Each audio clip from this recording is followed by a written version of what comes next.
Many people assume bears show up in towns only because their forests are shrinking, natural food is scarce, or their populations have bounced back through conservation efforts. While all of that plays a role, there's another overlooked reason: human carelessness. Campers and hikers often leave behind food scraps, and those leftovers don't go unnoticed. Bit by bit, bears have come to associate people with easy meals.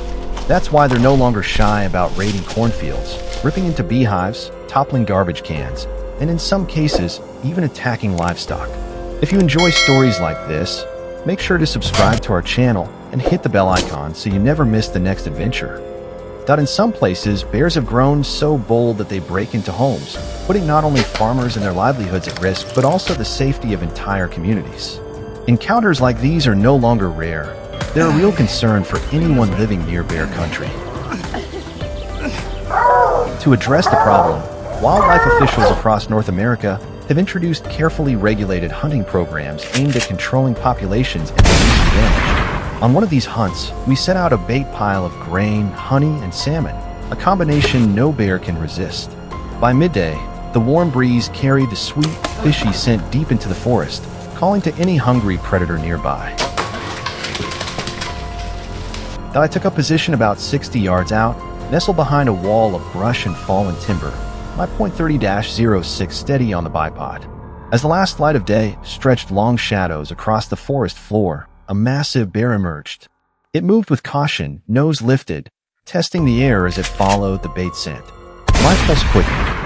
I forced myself to steady my breathing, finger poised on the trigger, waiting for that single, flawless shot.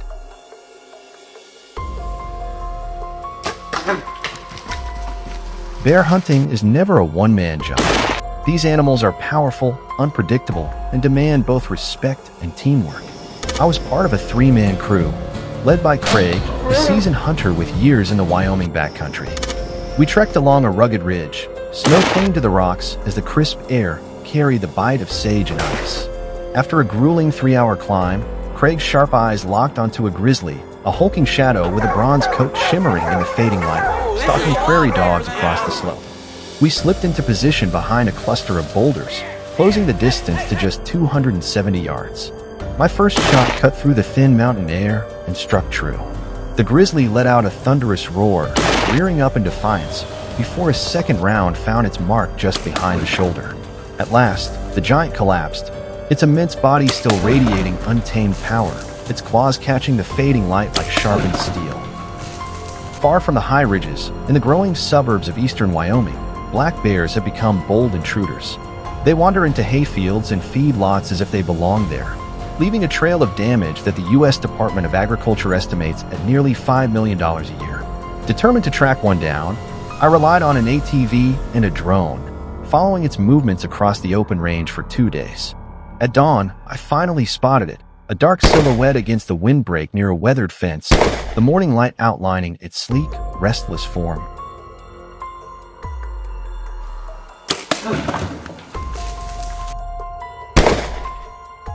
Using a patch of brush for cover, I eased forward until I was within 150 yards.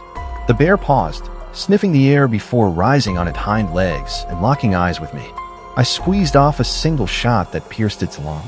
It charged forward in a final burst, kicking up dust, before collapsing just a few yards away. But not every encounter ends with a clean kill. One late afternoon from a tree stand, I spotted a bear wander into view, this time far too close for a safe shot. My heart hammered as I froze in place, but a sudden shift in the wind gave me away. The bear's head jerked up, its dark eyes meeting mine. It circled beneath me, growling low, while I gripped my rifle, every muscle on edge. Then a sharp crack of a branch startled the animal, and it tore off into the brush. I had broken one of hunting's golden rules: never let a bear get that close. Shaken but grateful, I climbed down, frustrated at the mischance but relieved to walk away unharmed. On Alaska's rugged Kenai Peninsula, I joined a veteran guide for a hunt along the salmon-fed river. We pitched camp near a bend famous for spawning runs, where the air was heavy with a mingled sense of pine and fish. Hours passed in tense silence until a massive grizzly thundered through the shallows, its fur glittering with scales as it hauled a writhing salmon onto the bank. With my rifle braced on the bipod, I tracked the bear's every move. When the timing was perfect, I squeezed the trigger, sending a round just behind its ear. The giant dropped instantly, a powerful reminder of both the hunt's precision and Alaska's raw, untamed beauty. Yet controlled hunts like this remain controversial. For some, they're a vital tool to manage exploding bear populations. For others, they cross a moral line. The debate is far from settled. I'd love to hear what you think. Share your thoughts in the comments, and don't forget to hit subscribe for more stories on wildlife management and conservation. Every scene in this video was filmed under local laws and with respect for ethical hunting practices. Welcome to Leopard Farm, where adventure is always just around the corner. But bears aren't the only challenge we face. Out on the edge of town, my buddy Ballman has been battling a different menace. Wild boars have been storming through his fields like living tornadoes, tearing up crops and threatening his livelihood. Watching his hard work vanish overnight lit a fire in me to help. With rifles in hand, hounds at our side, and a crew of local hunters ready for action, we set out into the rugged mountains, knowing this hunt was going to be anything but ordinary. The forest was no easy ground to cover, but our dogs, loyal, sharp, and fearless, took the lead. Their barks split the stillness of the mountains, signaling trouble ahead. We pressed deeper through tangled underbrush until their frantic howls locked onto a massive wild boar. With steady hands and years of hard-earned experience, I lined up the shot and dropped the beast where it stood. But even without the dogs, the land spoke to us. A faint whiff of musk, a patch of freshly torn earth. Those were the signs that made every nerve sharpen. And sure enough, deep in the mountains, another danger erupted. A huge boar burst from the brush, charging with raw fury. My instincts took over. I raised my rifle, squeezed the trigger, and hit a vital spot. The beast staggered, still driving forward for a few terrifying moments, but I knew it wouldn't make it much farther.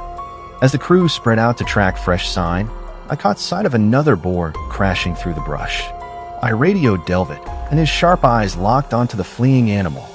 One well-placed shot dropped it, sending the beast tumbling down the hillside in a cloud of dust.